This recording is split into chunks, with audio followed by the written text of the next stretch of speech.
Olá, amigos, tudo bem com vocês? Que alegria, que satisfação estar aqui para mais uma aula de Direito Penal. Nós estamos falando sobre os princípios básicos do direito penal. Nos primeiros vídeos, nós falamos sobre os princípios constitucionais, os mais importantes, aqueles que estão previstos lá na Constituição Federal. Talvez não com o nome, né? Estrita legalidade,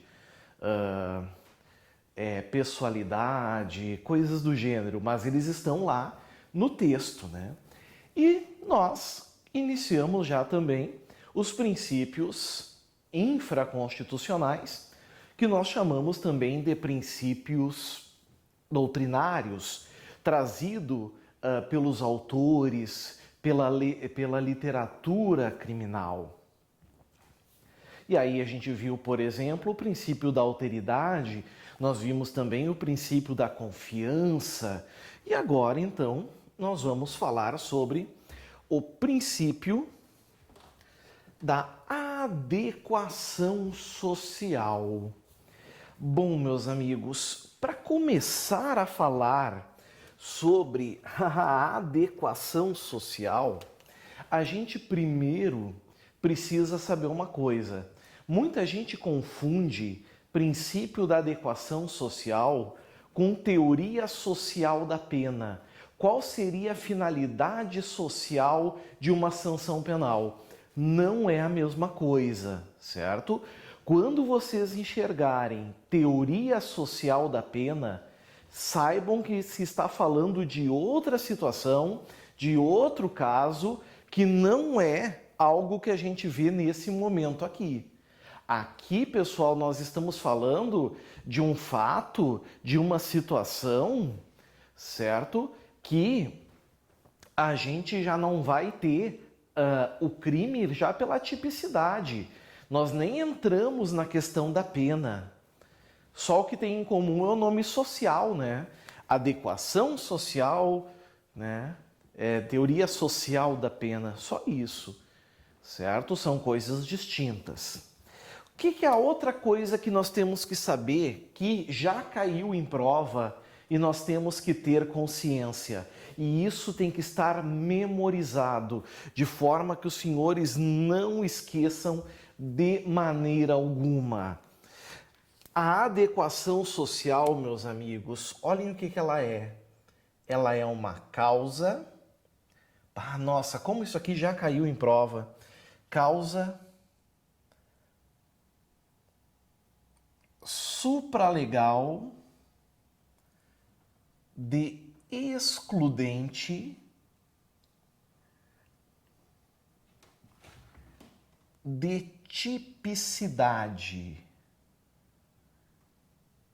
Será que é muito difícil isso aqui que eu estou colocando no quadro? Causa supralegal de excludente de tipicidade. Bom, meus amigos, o que é isso aqui? Primeiro, o que é um crime? Nós vamos ver isso algumas aulas para frente, mas eu já vou ajudar vocês. Crime é composto de 3 elementos. Conceito analítico de crime: fato típico, que dentre os elementos está a tipicidade. Essa aqui. Ilicitude e culpabilidade.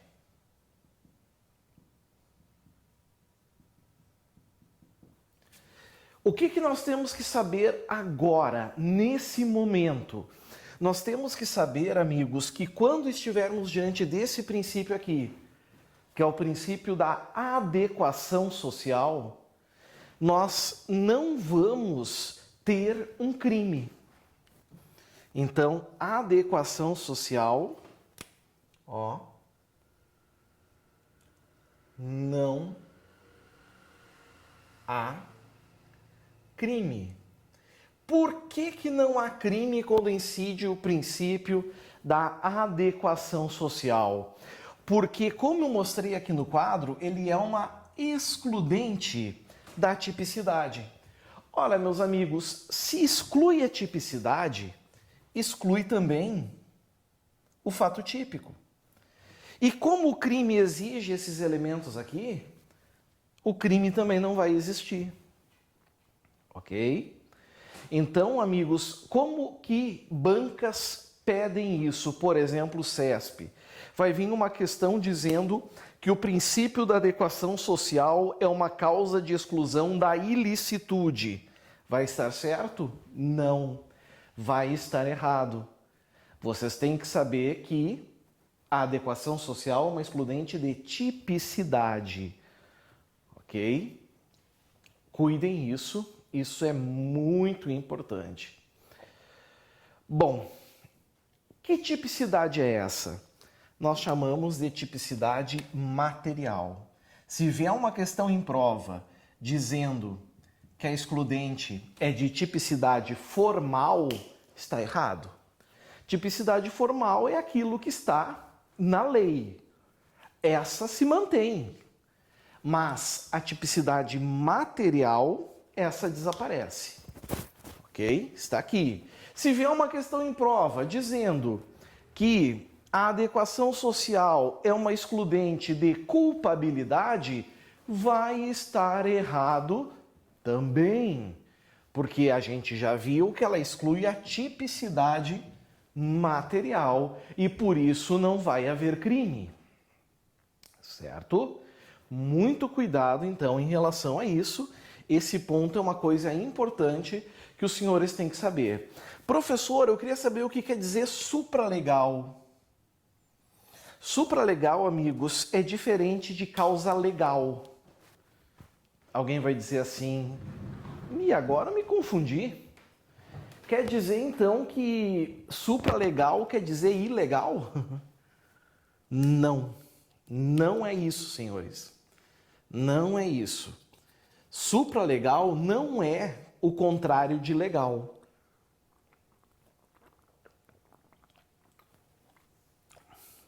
Mas é diferente de legal. Não é o contrário, mas é diferente.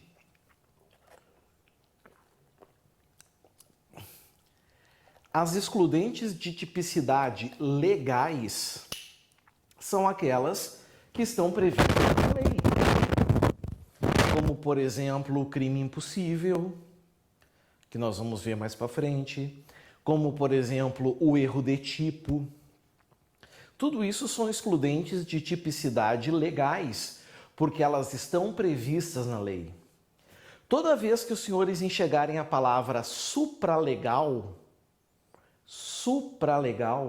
quer dizer que está fora da previsão da lei.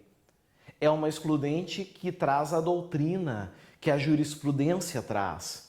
Então, se vocês pegarem o Código Penal, se vocês pegarem leis especiais, vocês não vão encontrar a adequação social. Ela é uma construção doutrinária. Ela é uma construção jurisprudencial. Então, muito cuidado em relação a isso. Certo? Bom, amigos, um crime, ele tem que afrontar isso aqui, ó. Olha a expressão que eu vou pôr no quadro.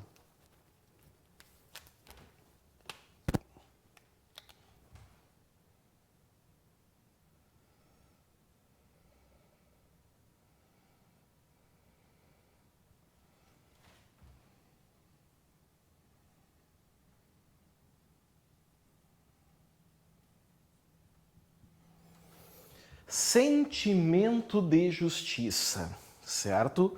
Um fato para ser crime, ele tem que afrontar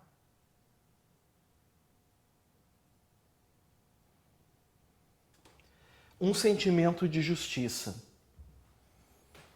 certo? Esse sentimento de justiça, ele é geral. O que eu quero dizer com isso? Eu quero dizer que quando uma conduta está prevista na lei como criminosa e o Estado aplica as regras daquele crime e aquela pena, ele está, na verdade, passando para a sociedade um sentimento. Que sentimento é esse? Que a justiça foi feita.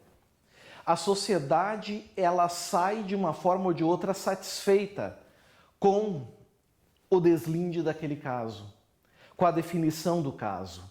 Então, por exemplo, quando acontece um homicídio e a pessoa realmente é culpada e o Estado pune, aplica a pena, a sociedade, ela se sente tranquila e principalmente ela se sente ressarcida, reparada.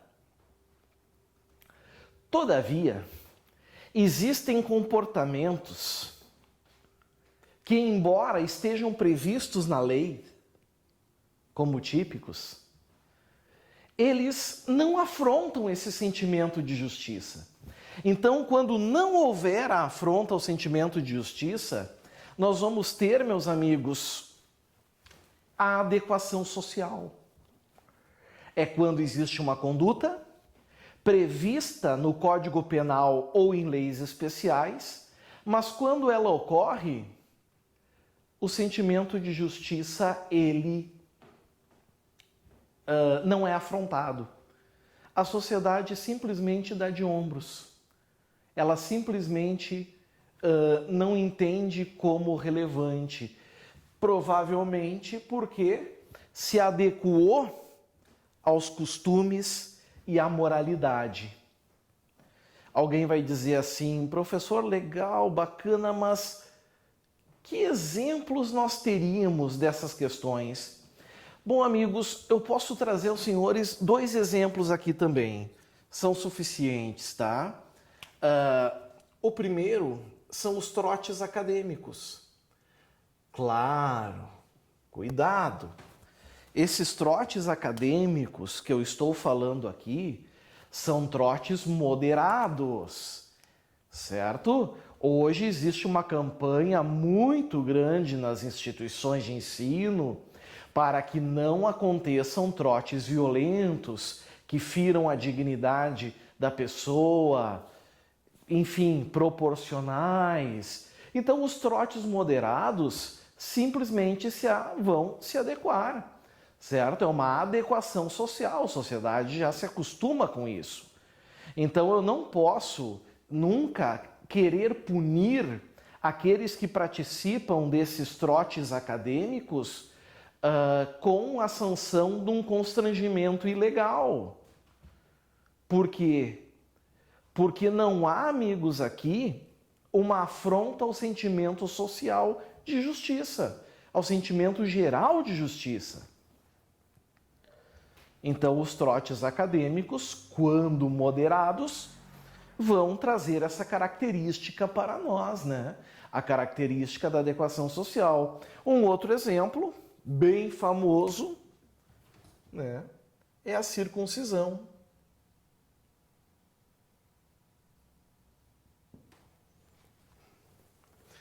Circuncisão.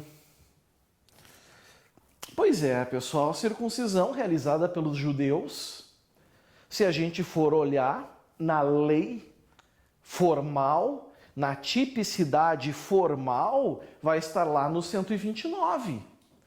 É uma lesão corporal. De uma maneira ou de outra, está se ofendendo a integridade física de outrem. Está se ofendendo a integridade física de alguém. Não há dúvida disso.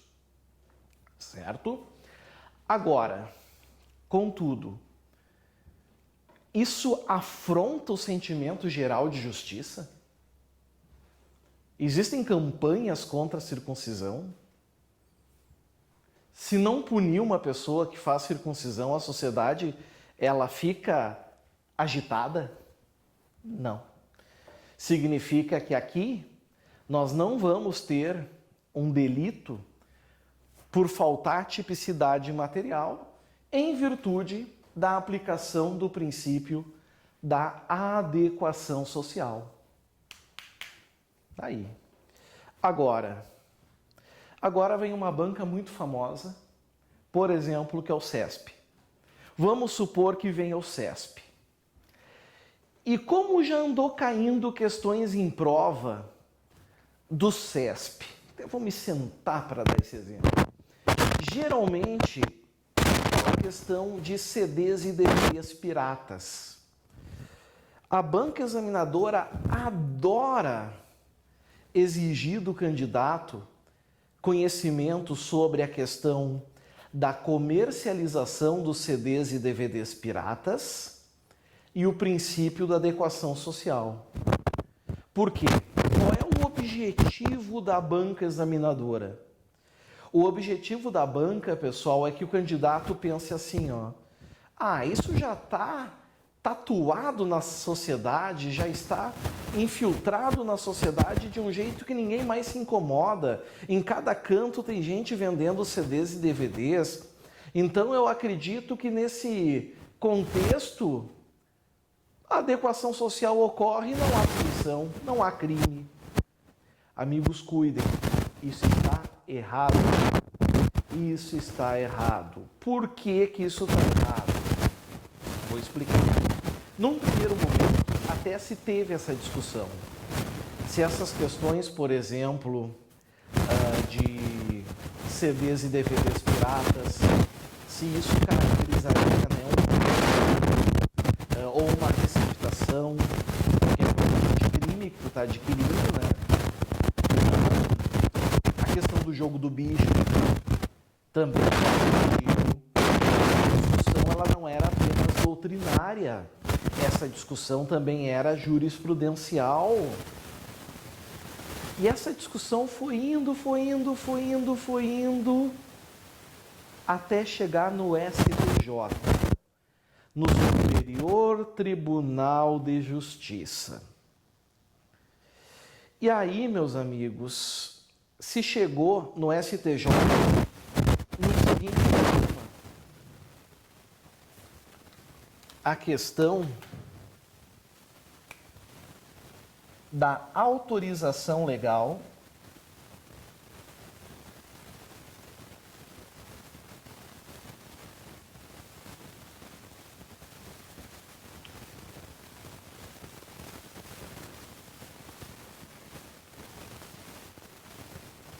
para o exercício de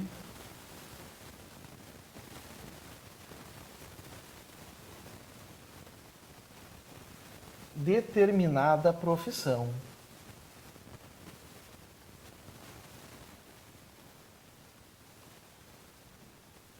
Só o fato de ter uma autorização legal para o exercício de determinada profissão, isso implicaria obrigatoriamente a aplicação do princípio da adequação social?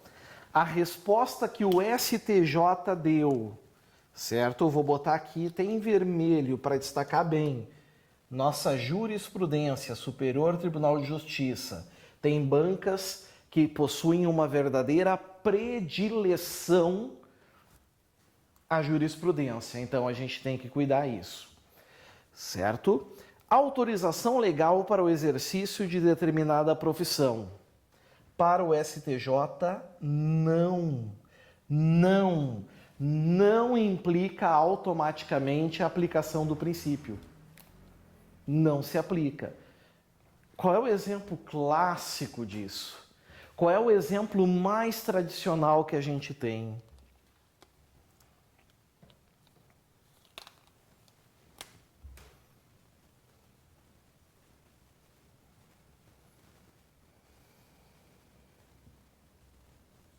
É o crime de descaminho. O que é o descaminho? Lá do artigo 334. É adentrar no país com mercadorias que podem entrar, mercadorias permitidas, e aqui dentro acaba ocorrendo a ilegalidade por não recolher os tributos. Já ouviram falar isso? Gente que cruza a fronteira, compra os doces de leite, vai chibiar, né? Compra tênis, já vem com os tênis, compra celular, já tira da embalagem, já faz tudo que é coisa, o cara sai desse tamanho, né? Isso é o descaminho. Já é um palpite meu para a prova de vocês. Vem uma questão em prova dizendo que o descaminho, ele simplesmente adentrou no comportamento humano que não afronta o sentimento geral de justiça. Haja vista a sociedade se acostumar, se adequar a esse comportamento. É verdade? Não é.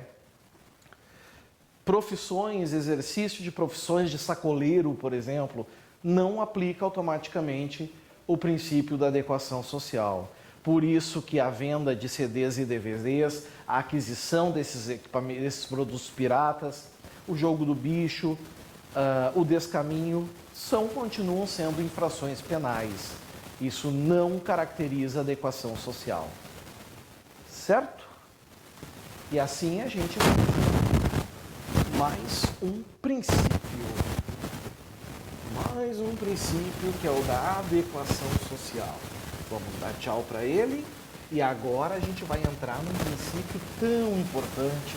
Aliás, eu ouvi dizer que dos infraconstitucionais, aqueles princípios doutrinários, que são esses que nós estamos trabalhando, eu acho que nós vamos falar agora de um dos mais importantes, de maior importância. Então, vamos tomar um cuidado muito especial aqui. De que princípio eu estou falando? Eu estou falando, meus amigos, do princípio da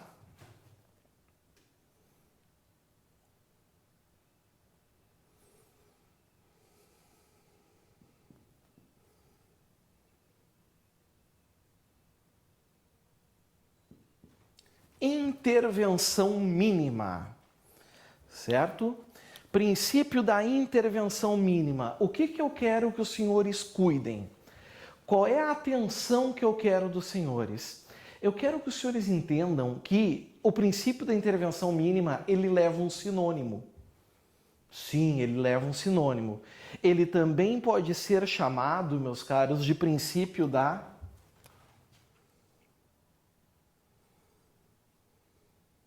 necessidade. Então, na tua prova,